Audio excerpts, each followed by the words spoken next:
I don't feel alone. We just settled in and it already feels like home. You're listening to the Feels Like Home podcast with Mike Throne and Marty Ford. Powered by Horizon. This is big. This is gig. Hey guys, it's Marty and welcome to the Feels Like Home podcast. This week, we have Chillicothe City Police Chief Ron Meyers and the new social worker for the City Police Department, Joanna Denny. They join us on today's podcast. We talk a lot about mental health and the game changer that it has been having a social worker as part of the police force. So we hope that you enjoy this conversation with Chief Ron Meyers and Joanna Denny of the Chillicothe City Police. Well, we're really excited to have Police Chief Ron Meyers from the city of Chillicothe, and then Joanna Denny, right? Denny, who is a social worker. It's a grant-funded position, or at least it was. It still is. Yeah. So, and this was a new position that started in 2021, right? So, I think it was the tail end of 2020. Oh, okay. Like November, so late 2020. Leave. Right. And it's my understanding there's no other police department in Southern Ohio that's doing this at this point, right? Not that we know of. Yeah.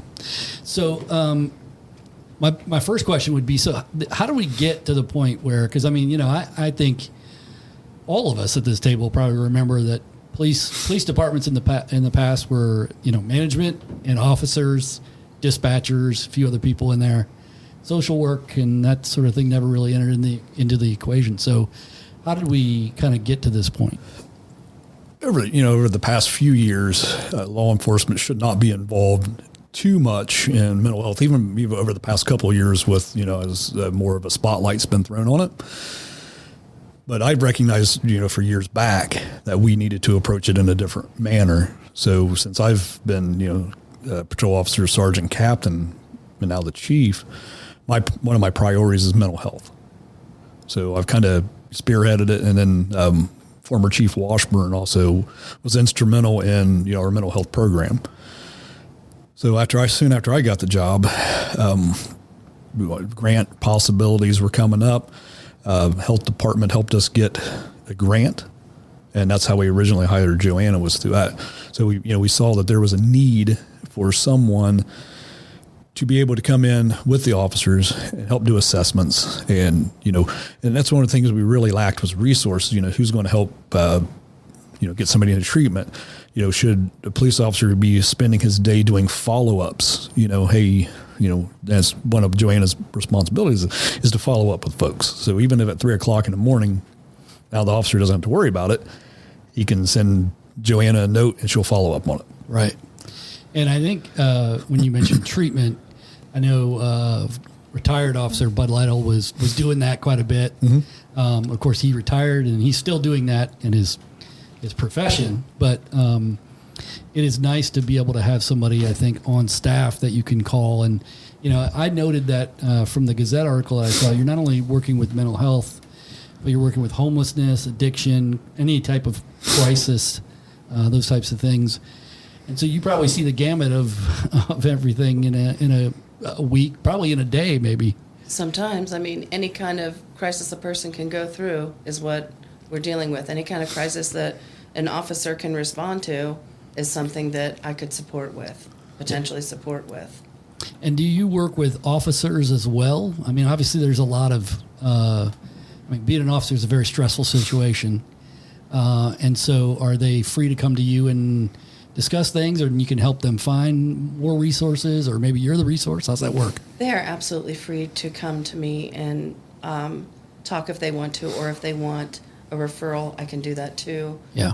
Out of county, in county, whatever their need is, I will hunt it down and find it. Yeah. And most recently, when Deputy Cochran was shot, me and Joanna happened to be at a meeting together when it happened. So we got down there as soon as we can and started those resources right then and there. So it was, we didn't have to wait half hour, 45 minutes, because you saw, some dispatchers and officers that saw some bad things. And it was nice being able to do that. But, she's open to any police department officer, sheriff's department, state patrol, and their families. Yeah. Well, yeah, and the family aspect of it is pretty important too. It's a support system that somebody has a bad day, and you got to carry that bad day a little bit with you, and so letting them have the ability to cope a little bit is pretty important as well. Yeah, and former Chief Washburn also was big on officer mental health wellness. So we've really come a long way. He stressed it a lot, and I stress it a lot.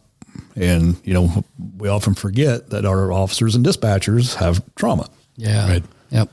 And we often forget about our dispatchers. I don't, but, it's something that, a lot of people just say, oh, they're just dispatchers. But sometimes they're that first person that gets that call. Right. And, bad things happen on phones. Well, and Joanna, it doesn't even have to be a tragic situation, a death-involved situation. Some of the stuff that you see can create underlying issues as well, right? For sure. Yeah. For sure. Just the human condition. Yeah. Just what's going on in our streets right now in our community. Just seeing, what's going on, homelessness, hunger, the mental health. It's stressful. Yeah. And you also deal with, the officers' depression, anxiety, and other things that, mental health wise, we need to look at. Compounded trauma as well. Yeah. So what was your background before you came to CPD? So my first years, I did substance use disorder counseling for many years. And then when I got my license in social work, I moved to integrated services and started doing substance use disorder counseling as well as mental health counseling. So just kind of the whole circle there. And then got to know the resources really well because I've been working in the community for a decade or more. And then when the position came open to work at the police department, I raised my hand. I was really eager to get that position. And from your perspective, being in that position for the first year or so, what was that adjustment like for you? I know that a lot of what you're doing before was, substance abuse disorder and things like that, but this is a little bit different of spin. So did it take a long time for you to adapt to the police department? It took a minute to adapt to not carrying a direct client load. I'm so used to offering direct client services, and instead now, I'm meeting with folks and getting them to wherever they want and need to be. So I'm kind of the middleman now. So instead of on scene, I can offer direct services, but in the long run, I'm getting them to the next service that they need to get to. Right. Yeah, you mentioned homelessness earlier, and I think it's a really big issue that a lot of folks have taken for granted for a long time in Chillicothe, but it seems to be really kind of percolating to the forefront now. What are you seeing from the homeless population in our community, and how can the community itself kind of help a little bit? I'm seeing a burst in homelessness, really. I think our shelter that we have now, Community Action is running it. I think they're almost at max, if not at max right now. And, winter is upon us. And when we hit max, there are people sleeping in tents. There are camps around the county and city that these people are sleeping in, when it's 0 degrees outside. Yeah. I don't know what the answer is. I know that shelter needs as much support as we can give them to keep it open as long as we can. And then we need to figure out some long-term solutions to this. Yeah, definitely. Yeah. And that's where we fall into resources. You have other entities that are, hey, we can provide this and we can provide that, food, clothing. But we're really starting to hammer down, jobs. How can you get a job? So, one of the big hurdles that has always been with the homeless issue was I lost my birth certificate. I lost my driver's license. Right. You had to have a driver's license. You have to have a home address to get a bank account because everybody's direct depositing. Right. I can't get a job because there's nowhere to send my money to. So we're helping with that hurdle is, that's what we have Joanna for. Some of our peers help with that. Yeah. Matter of fact, my brother's starting to do the peer stuff. He's Doing a real great. good job Yeah. at it. Yeah. So it's like, those are the resources and, community members that we need. So we do need support, but the public in general should have, we need to have patience and tolerance. Yeah. Right. Yeah. Because until there's a magic solution to this, it's going to be an issue no matter where we go. Across the United States, it's an issue. So not just Chillicothe or Southern Ohio. Yeah.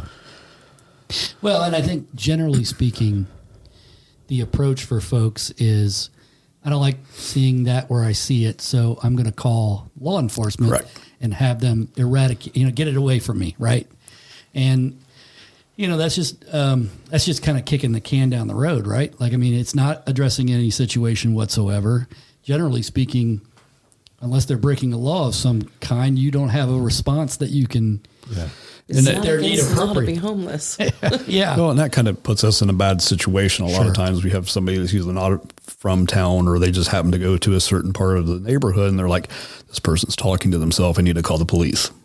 And we get down there and we say, that's, same person we deal with all the time. Yeah.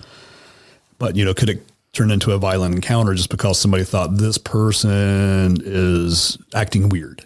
Yeah. And the officer goes to talk to him and, something could occur out of it that we don't, so sometimes There that puts should be us some in type of trigger that Yeah. happens. Yeah. Yeah. Well, and generally speaking, your officers would then let you know about it, right, Joanna? And then you can maybe follow up Yeah. with some, try to connect them to something, Yeah. right? And I'm trying to stay on the forefront of that by, going into where these people are every day and meeting with them every day and trying to interact with them every day so that, I'm getting their trust and I'm trying to work with them and build relationship with them so that, if the officers do get a call, the officer can call me and I can go, okay, yes, I know that person. I'll talk to them. I'll see them later today and I'll see what I can do for them. Yeah, because it occurs to me that homelessness, most people want to boil it down to one issue, right? And that is, well, they're just not a functioning member of society. But there's there's layers of stuff there, right? Lots of stuff. Yeah, I mean, you can have trauma, you can have just bad luck, you can have, just lots of stuff, right? Yeah, trauma, loss of a job, when you're living paycheck to paycheck, loss of a job, loss of your home, mental health, substance use disorder. There's a lot that can and probably does all at once go into it. So, do you work with juveniles as well? So, like those that come in contact with law enforcement Yes. as well. Yes. So, how much work do you do with juveniles? I don't really get a lot of calls for juveniles, but certainly if there is a call, I will. Yeah, because if I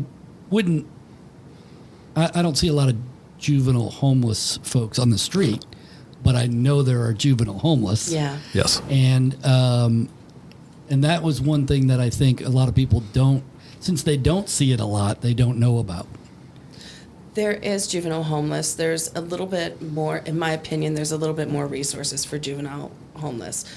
We have sojourners, and then there's a couple more resources in Franklin County that I know that I can get on the phone with and get somebody up there. Right. So, there's a little bit more resources for juveniles than there is for adults. Yeah, yeah. And as you are going forward with this, do you feel? How do you feel like it's gone? I mean, what is Joanna's presence in the police department? Let's talk about externally first. How has that manifested itself in a good way for what you guys do? I mean, it's, police officers are different creatures and, they're dispatched to calls 24 hours a day, 7 days a week. And like I mentioned earlier before, this should not be the majority of their day or majority of the things that they should be doing. So from the aspect of time management for them, this is one less thing that they have to worry about. But it also, I'm a big believer in you have to put in extra time to solve a problem. Mm-hmm. So if you have a particular person that we're dealing with on a daily basis, I was always big about, hey, solve the problem. It's going to take me 2 weeks to get this straightened out, but we won't deal with the person anymore. We'll get them help or whatever the problem is with crime prevention or anything like that. So that's what we're putting a lot of that on Joanna to do, is to do these follow-ups, to follow up with that person and get them where they need to be at. So the officer's free to go deal with the crime. Yeah. But, just in a lot of our officers, they're like, man, this guy is, whatever. Oh, I'm real softies in the heart, Yeah. and they want to see people get help. Yeah. Right? And it's like, you'd be surprised at the satisfaction a lot of our officers get knowing that we were able to get somebody mental health treatment or get them housing or, help them get their ID card. And it gives the officers genuine satisfaction. Yeah. And for me, that's a big thing. Yeah. Yeah, ultimately, that the officers want to see like good things happen, right, to their community. Yes. And I mean, they are advocates for our community out there every day.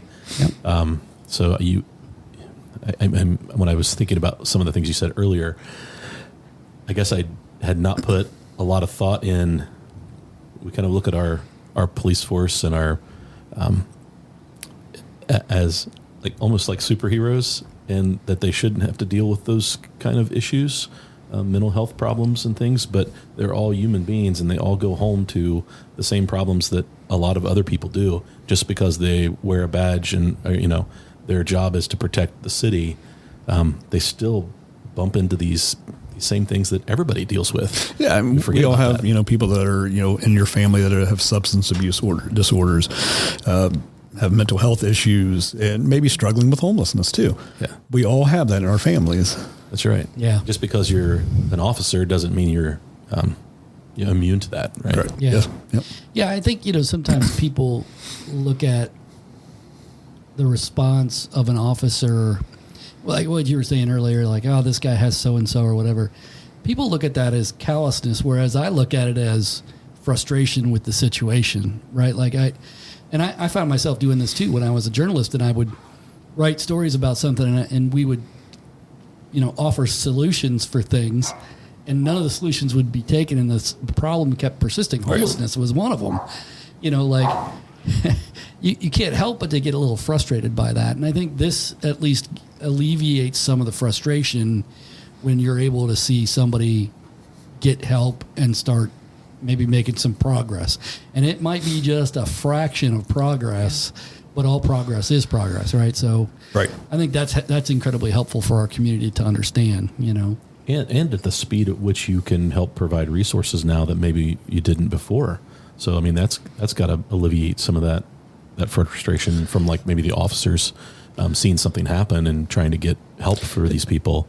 I mean, Joanna's right there to like part of the department, and that's a big impact. It's interesting is, they go to her to find solutions, but they're learning too. So maybe I don't need to send this to Joanna. I know who to call now.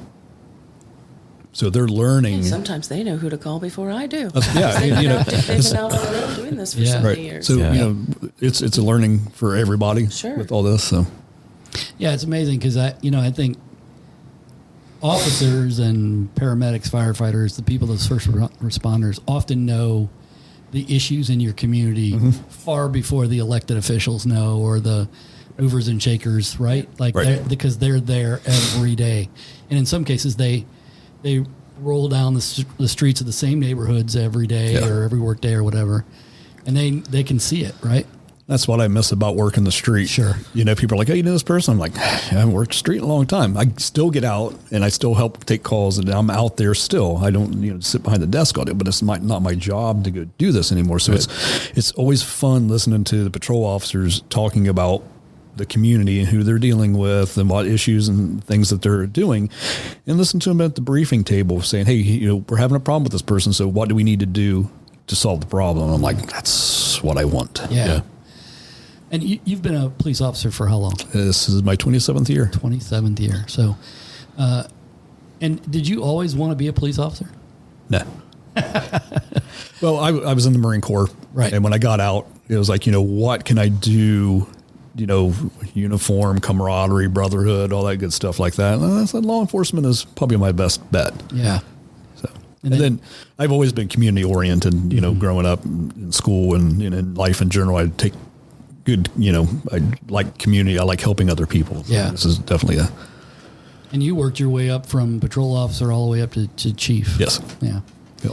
And you're from Chillicothe originally? Waverly originally, Waverly, but okay. I've lived here since I got out of the military. You count. You're not like me. I grew up in Northern Ohio. I had to earn my stripes down here. And then how long have you been in Chillicothe? Just over 20 years. Okay. So then most of your work life? Yes. Yeah. So you've grown to know this community Yes. as well. And the 20-year span, of course, takes into account all of our battles with opiates Yes. and things like that. So you've seen the worst of this Yes. epidemic. I would also note that you're on the post-overdose response team. Yeah. And for those of you that don't know, there's a group that goes out every Wednesday, I believe, Wednesday. and visits with folks that have been reported as an overdose the week before or in weeks prior, I guess. And so are you seeing any changes? Are people more willing to engage now than they were in the past, or is it progressing at all? How do you feel about that? I think we're talking about it more. I think that help is more acceptable. I think there's more resources for help than there's ever been in our county right now. So, I mean, yeah, I do think that people are more engaged and willing to talk about it. And not only the people, but families. You know, oftentimes we're knocking on these doors and it's the family member that opens the door and it's the family member that says, please help. Right. And so, you know, I know RC Rock, the center behind Krispy Kreme, Chris Arredondo runs that, and I know that she had a support group for families, for people with, you know, substance use disorder, because, you know, we're putting the person with the substance use disorder through therapy, but what about the family that they leave behind? Right. So, you know, I think that, yes, people are more engaged in conversation because there are more places and resources ready to help. And it's not so taboo as it used to be. Yeah. That was one of our largest hurdles, you know, coming into the heroin epidemic, was stigma. Yeah. You know, so you 100%. had families, you know, no matter what neighborhood you were from, what part of the town or county, you know, you could live in the best neighborhood, you can, you know, whatever, you can have a wife and kids, you work, you know, a good job somewhere, but you or your children have a substance abuse issue, and nobody wanted to talk about it. Right. And as you're talking to leaders of the community, it's like, what do? We should probably just keep this quiet. We don't want everybody to know we have a problem. And it's like, everybody has this problem. Right. It's not Chillicothe. It's, you know, it's other communities. So unless we go head on at it and, you know, say, hey, we have a problem here. How do we fight it? That you're just, you know, not doing anything with it. And then to piggyback off what she said with families, when I speak to other people or go to meetings or whatever, they're like, how do you measure success of port? And it was like when I went out when I was on port team, and you go out and, you know, you can always get people into treatment, whether it worked, whether it didn't, you know, how do you measure that? But what I always measured was talking to family, and they're like, you gave me hope. Yeah. Right.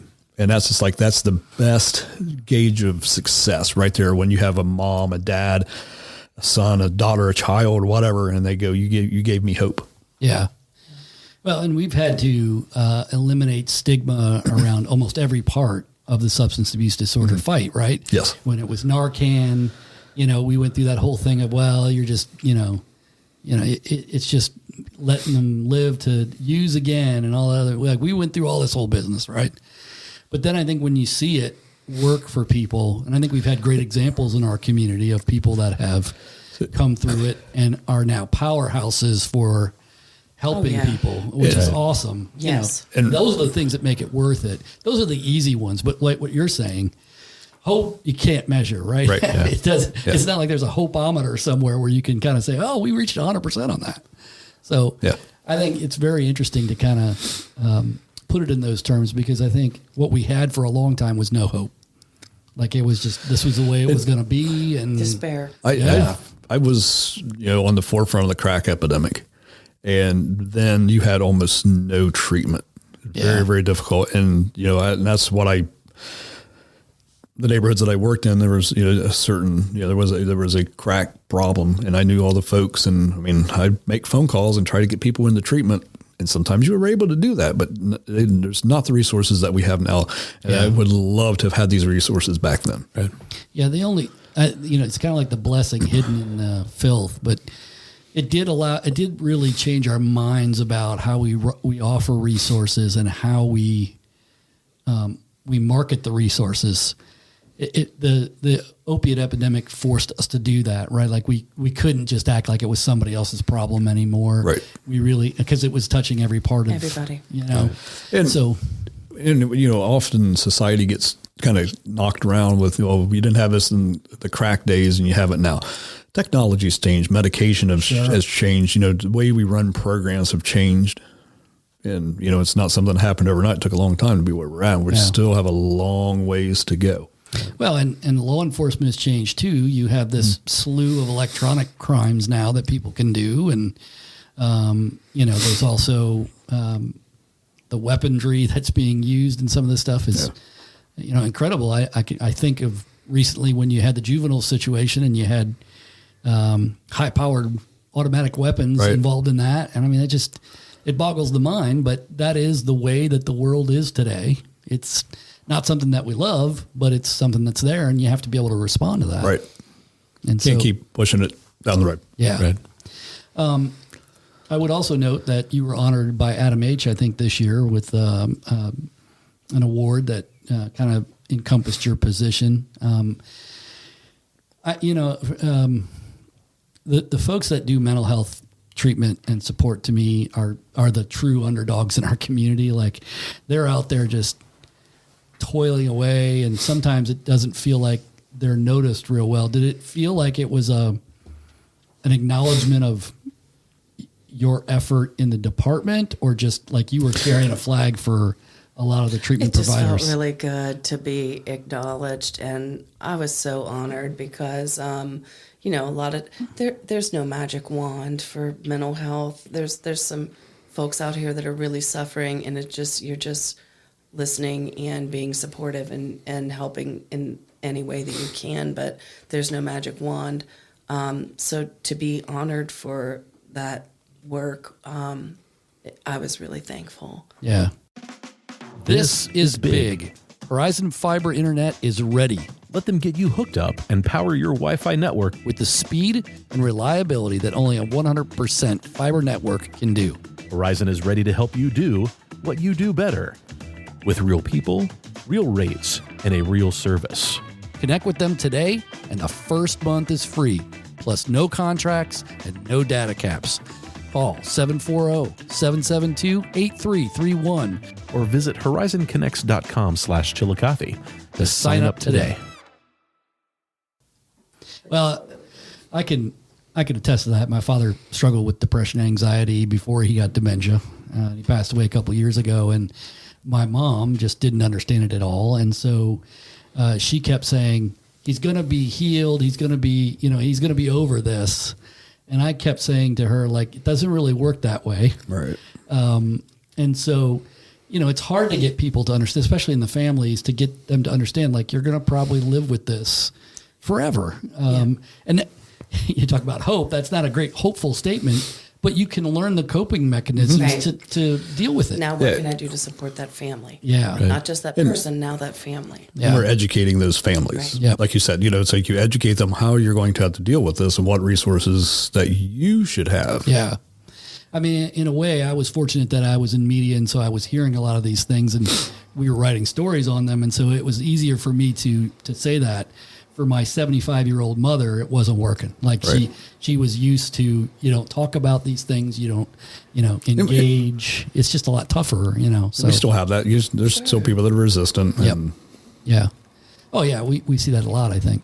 Yeah, it's hard for them to understand the difference between fixing something and managing something. Mm-hmm. And I think that's what you have to transition to in some of those things. Like with your dad, it's you weren't going to heal him. It wasn't going to get fixed, but learn how to manage the situation. And that's where like the help for the families really comes in. Not just the patient or the person that's dealing with it.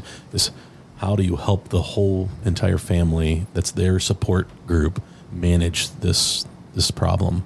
Yeah. And and I think that's what we've seen in the resources, the change in the resources over the last few years. Yeah. Is there more resources available for people now than there ever have been, and people better understand mental health, and it's because of people like you helping people understand. Yeah. So And a police chief that's willing to. yeah. I believe Ron got an award too. Yeah. Yeah, we got the for the Adam H. Yeah. Yeah, it was. We got the Chillicothe Police Department was the government partner That's of the right. year. Yeah. So That's really cool. Well, and I think it speaks a lot to, I think you mentioned former Chief Keith Washburn as well. I think he started down this path. You figured out how to pay for it. yeah, And so like that helps, right? Like, oh yeah. And so that leads me to the other question was, if the grant runs out at some point in time, what's the plan of attack? Well, right now the city has somebody that helps us write our grants, and so the first one was through the health department. We got it through the Bureau of Criminal Justice, and then Osti Powell with the city. When that grant was running out, she helped us write additional grant. I don't know if did yours come from ARPA money. I'm not sure. I don't think it came from ARPA money, Right. but it was another state of Ohio / federal government funding. So hopefully when we get a little bit closer to into that grant, we'll be able to find something else. Yeah. And I think I'm optimistic that we can because of our track record and how we do things. So I think Well, yeah, I mean, We'll find a way. we'll find a way. yeah, We'll find a but and it's too important not to. Right. Right. And it's agree. like, just the optics of it. When I tell people I go to conferences and things like that, and I'm like, my social worker, and people are like, you got a social worker? Yeah. Little Southern Ohio, Chillicothe. We're from Columbus, and we only got 2, and other places.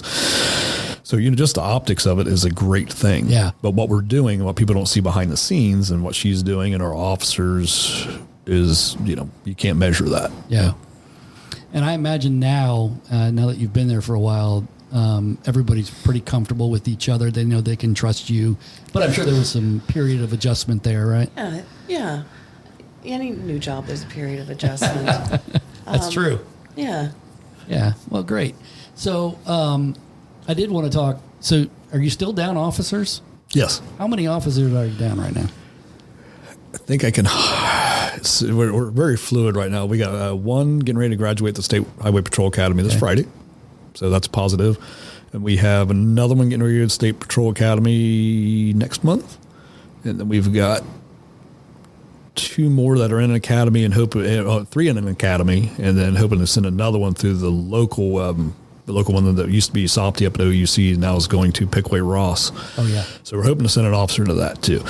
With that being said, I think we're down 8 still. Wow. And I was up there. We were authorized to hire 12. Yeah. $1.6 million grant, the highest in Ohio Yeah. to hire people. So When you're at full staff, how many officers do you have?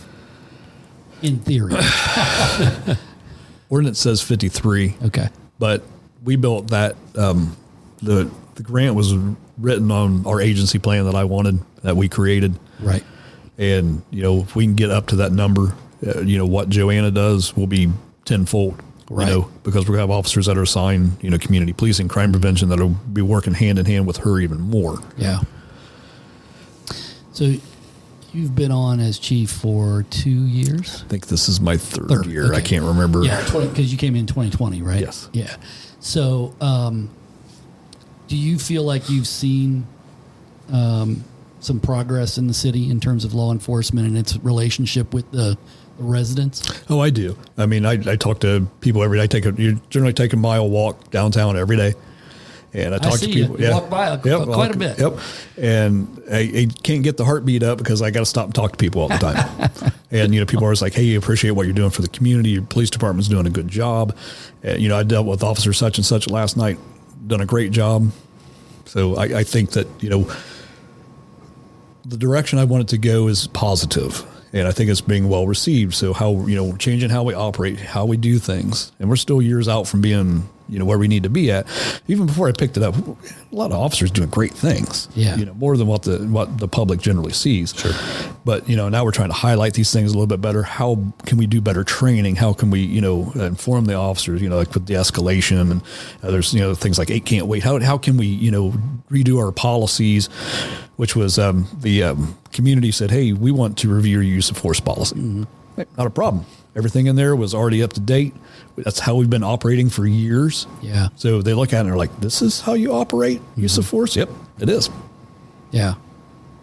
And I think that says something that you're getting that kind of feedback from people in an environment where it's been pretty tough for the police.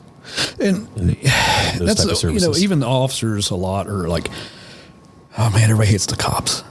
It's like, where do you work at? Chillicothe. Well, this isn't New York City. This isn't wherever else at. We do things the right way. We document how we do things. We follow policy and procedure. Right.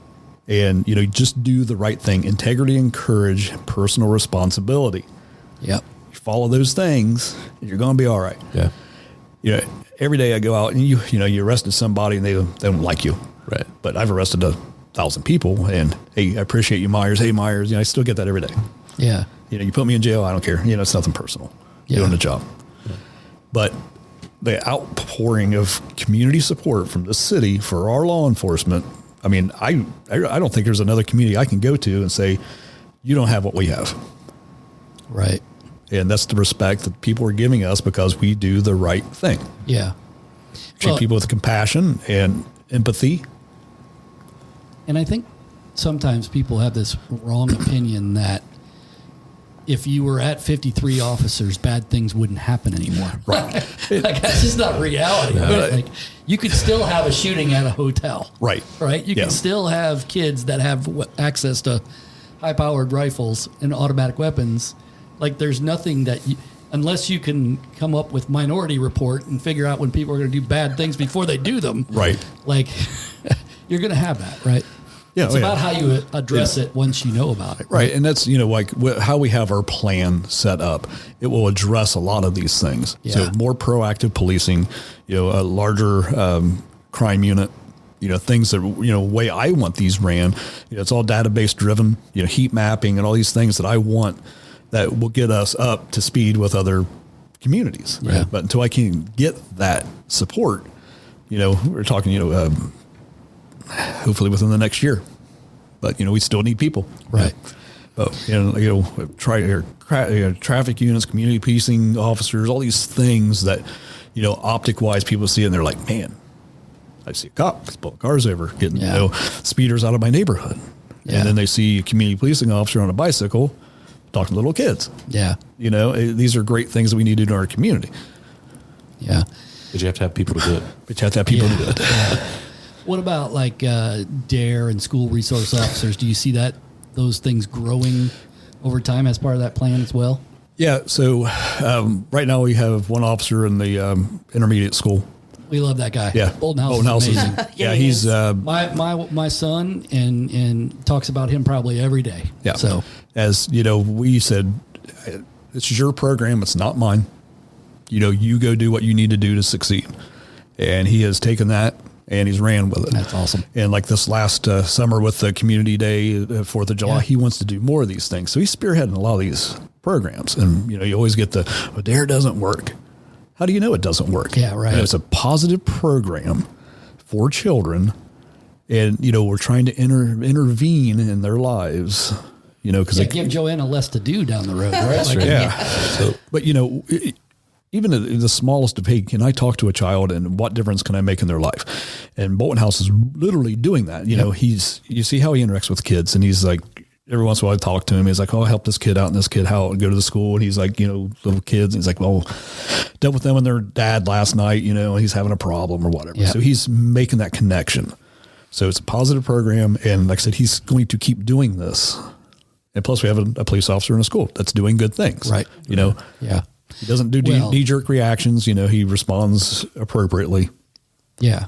Well, and to the point that we made earlier, that your officers are recognizing Joanna as a great resource. I think even the kids that aren't getting help, recognized him as a resource. Mm-hmm.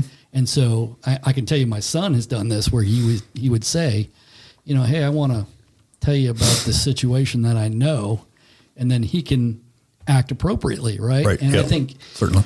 and you know, in a time and age when the idea of the police officer as a as an enemy, let's say, it's a bad word to say, but is overblown to me. People take that and really run to extremes with it. This seems like a way to combat that. The more we get to know these people and the more that we see them as human, I think, with the same things that we battle, or even maybe, you know, some other things as well. But like the more we can get our kids to understand that, Right. the better off we're going to be.